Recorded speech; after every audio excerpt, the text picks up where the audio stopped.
So, Todd, Nick, last week we got to hand out all the awards for our 2021 top producers, and so it was a great day, great experience. It's nice to just be back and doing it again. So anyway, so I was giving it some thought, and I'm constantly having conversations with our top producers. So I want to come up with what are some of the top traits that I'm seeing, and why our top producers produce at such a high level in 2021. So number one is they're staying on top of the market. We preach this all the time. A top producer is ready to have a conversation about the market, just like the stuff that Matt was sharing. They know what's going on in the market. They know their numbers, and no matter where they're at, who they're with, they are ready to pivot and have that conversation. And they have a great handle on market trends. They're able to take a look back. They're able to take a look forward. They're studying this stuff and able to say, intelligently say, hey, this is what we're expecting. This is where we think that we are going, though nobody can guarantee anything. They are constantly, these guys, they are constantly reading and researching. They're not just, tuning into the Monday morning webinar and getting their stats or showing up to a office meeting. Actually, we probably need to get more of them to an office meeting. And they're not just accidentally coming across, nuggets of information. They're seeking it out. And they're following the money. I thought about this. I had a conversation the other day. As you guys know, our team, we offer our leads to all West USA agents, and so I interviewed an agent who needed leads, wasn't doing, as a matter of fact, doesn't have any business going on, but she didn't want to take any of our leads because she wanted to use her a specific lender, and that lender wasn't providing the leads. And I'm like, follow the money. Yeah. Do you want money? Do you want to make money or not? And so I say that because top producers, we know money never disappears. It just moves somewhere. Mm-hmm. And they're looking for where that money is going. And whether they're investing themselves, they're able to have these types of conversations with their sphere and their clients. And so, Mike, we always talk about thought starters, things that you have to have, how to get into a conversation with people. Well, the market's doing this for you right now. And there are so many things that appear to be one thing. And although, yes, it's not that's negative, it's not wrong. However, it's not necessarily accurate. And, like we talk about the inventory levels, and, I make a comment like, we are not in an inventory crisis. We're not. But the point is that it is very, very difficult to find the consumer, the buyer, the house that they're interested in purchasing. So I understand that. So it's possible that somebody could combine those statements, say them incorrectly. And really, if you fall upon someone who is an intelligent individual, you're going to sound ignorant. And that's all I do. I'm sounding ignorant. That's my bag. No, I'm just kidding. What I'm trying to do is give you the tools to prevent you from doing that. Yeah. Oh, go ahead. We had a question come in. So above and beyond this webinar that you just get buckets of amazing information from top producers and experts in the industry, what other resources would you guys suggest? I was just about to share. I went on my my Gmail.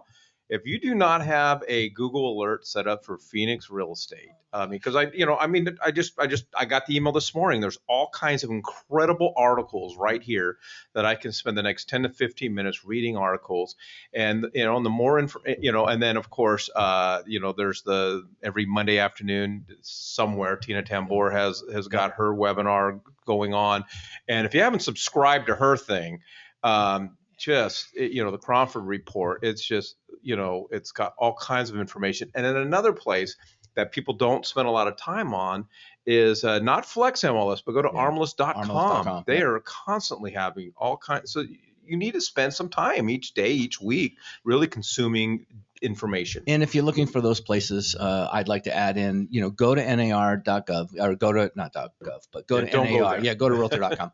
go there and go to NAR and subscribe to have them send late breaking news to you. That is because the only thing they're going to send you, just like AAR or even the Department of Real Estate, is going to be late breaking news that is specific to residential real estate. Yeah. And so now your inbox, when it does ding and you look in there, you're going to get some important information. information. And so what all of this information does for you, kind of to Matt's point, you can settle people down. You can settle the sensationalism down because you're just full of information and data and so forth. So that's number one that I think top producers do. Number two is they're constantly working the phones. And I put staring with a winning attitude. It's starting with a winning attitude. They start, and a lot of it comes from knowledge, but they're not getting caught up with the sky is falling and oh my gosh, interest rates are going to put everybody out of the market and hedge funds are are going to put me out of business. They literally can ignore all that stuff, adjust and pivot, and start off with, every day, hey, listen, I'm a top producer. I'm a top producer for a reason. I'm going to go out and do what I do. But they do not wait for the phone to ring. A lot of agents, we sit around just waiting, hoping that the phone's going to ring, and they don't. They're picking up the phone. They know how many calls they're going to make each day. They know who they're going to call each day. And again, to point number one, they're ready to talk about the market, and they're ready to have tough conversations with buyers and sellers, and that's why they're able to move the needle. Yeah, one of the things that I want to redescribe to everyone or redefine is the term leads. What is a lead? When many, many years ago, and the true definition of a lead is a ready, willing, and able person, a person that's ready, they're interested, they're able, they have their finances in order. And so that is the definition of a lead. And a lot of times what we get are people who are so in advance of their actual purchase date that really what you need to have is more of a constructive process conversation with people. And I'm not saying don't convert, but stop trying to convert. The win is not that you made an appointment with them, because if you make an appointment and they're not really ready, they're just not going to show. But it's one of those things where if you befriend them and you work the rapport angle, and then if maybe they aren't ready to buy, maybe one of their friends is, and they're going to give that lead to you because you took the time to build rapport with them.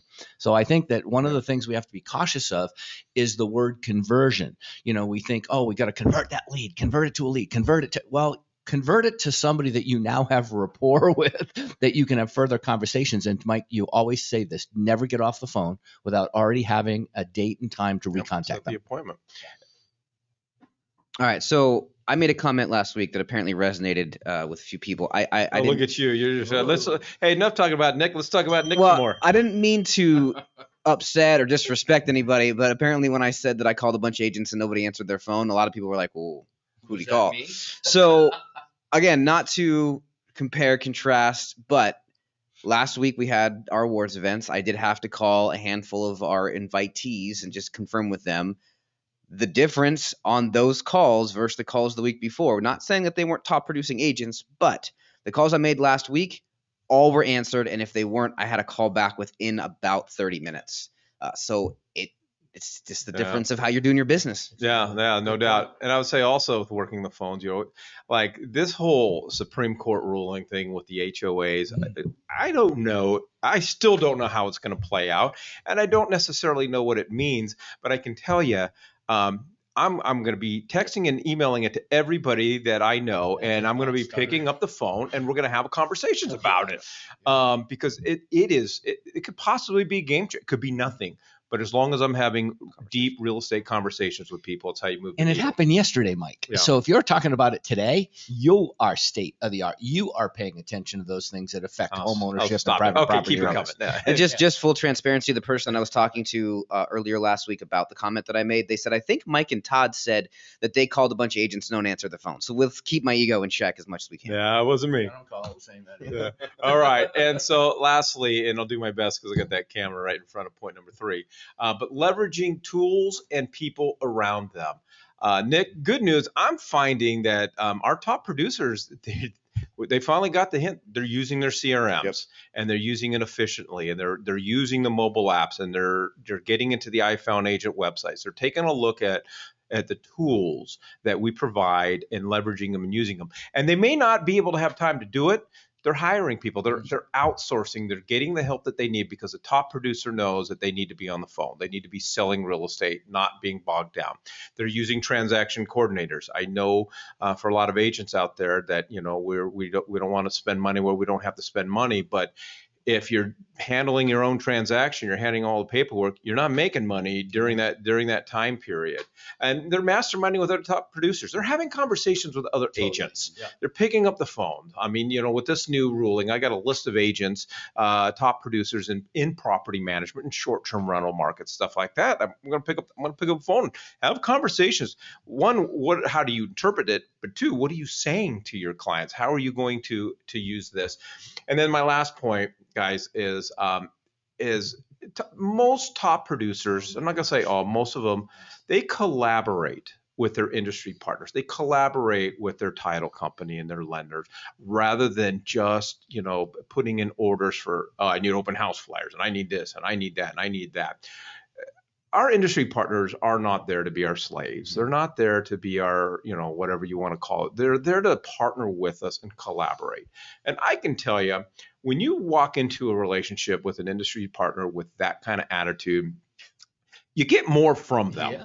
I don't need open house flyers and vision board events as the primary thing that I get from them. I need collaboration, and I'm constantly when I'm with my lenders and title reps and even and Anthony with HCP, because he's so flippin' brilliant.